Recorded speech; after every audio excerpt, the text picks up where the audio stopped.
Осы видеодан кейін сен қалай жеке бренд арқылы стабильный ақша табу керектігін білетін боласың. Неге бүйтіп айтып отырмын? Себебі 200 адамның көбісінің істейтін бірнеше қателіктері бар. Ең бастысы, олардың барлығы подписчик көп болса, менде көп продажа болады дейді. Контент просто фигачить ете береді. Прям 500 мың ақша таратады, үйтеді, неше түрлі варианттардың барлығын істей береді. Потом как-то монетизация жасап алады. Мен не работает, шынында керек. Себебі мен танитын бірнеше эксперттер бар. Аудиториясы 2-ақ мың. Бірақ айына бірнеше миллиондап тұрып тауып отыр. Даже мынаның өзі қызық әңгімеге түсіп қалды. Ойлап қойшы. И вот реально айтайын, то, что не важно количество подписчиков. Егер сен дұрыс контент істейтін болсаң, дұрыс аудиторияға, сенде міндетті түрде ақша болады. Одан кейін екінші жағдай бар. То, что барлығы ойлайды, негізі количество көп болатын болса, менде по-любому продажа болады дейді. Сонымен гайд, полезный заттар, дүние бәлен барлығын бере береді.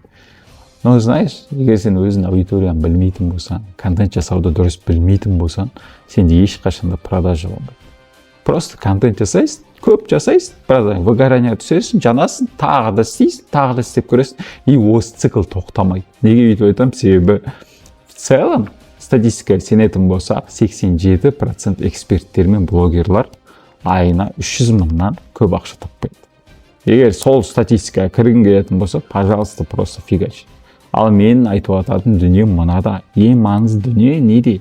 Сенде егерде тұрақтылық, дисциплина, және де дұрыс жол көрсететін адамдар болатын болса, сен контентіңді стабильно, уақытылы жасайсың, және де дұрыс воронка жасай аласың.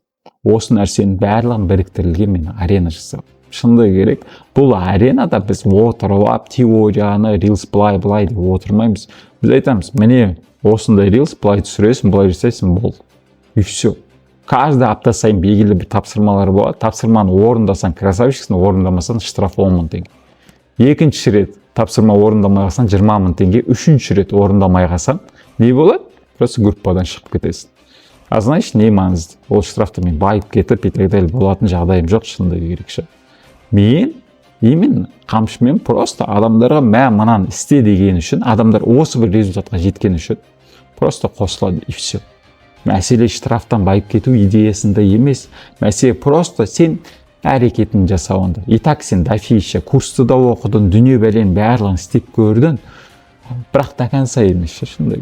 А егер сен стабильный контент, стабильный продажа істейтін болсаң, сен маған риза боласың. И мен де саған риза бол. Шынында. Неге бүйтіп айтамын? Себебі, мысалы, мен әйеліме 154 мың оқырман жинап бердім. Қалай дейтін болсаң, айттым, мінеки, бізге 3 айға план, просто фигачим, былай, болды, и все. Ол жерде отырған жоқпыз, давай, подышым, былай, ойланайық, елестетейік, бәленбаймын оқырман болсын деп. Жоқ, просто делай, и сол результатты алдық. Султым алмады голос, прям 3 айдың ішінде 140 мың оқырман қалай болды? Отырып, ойбай, типа көп подписчикті елестет, или тағы басқа деген жоқпыз, или бәленбай курс оқыған жоқпыз. Просто көбірек контент істейміз, былай воронка болады, и все, результат на лицо. Вот шынымен де, и осындай результат хочешь, мысалы, шынымен де. Вот нормальный результатқа жасаған келетін болса, хотя бы стабильный контент. Бұның өзі өте жақсы результат. И біздің аренада осы нәрсенің барлығы қамтылған. Потому что жалғыз өзі адам ешқашанда контент істемейді. Лично менің ешкім мотивациям көпке жеткізбейді. Неге өйтіп айтамын? Потому что маған сыртқы мотивация керек. Мен до этого дофиша челлендждер істегем, шынында керек. Ақша бойынша да, бөрпи бойынша 10 рет челлендж істегем, 100 бөрпиданша, 100 күн бойы деп. И результат болды, болмады емес. А если мен сол просто челленджді үйде жайшын өзім үшін істейтін болсам, мен кейде настроением болмайды, кейде что-то не то, кейде ақшам болады, кейде болмайды. Үйтіп істемей қоямын. А что результат болу үшін просто адам жасау керек, и все. Когда сен сөз бересің, мына зат жасайым деп, и сенде точно получится. Осындай мықты адамдарды мықты орта қылып жинағым келеді. Который контентке де қызығатын, спокойно ақшасын да табатын, шетелге де шығатын, на изи жүретін адамдар. И осындай мощный ортаны жасау үшін осы челлендж жасады. Ең бастысы, сен челленджден точно результатпен шығасың. Самый главный, істе деген затты істесең болды. Че там, сені күтем, досым.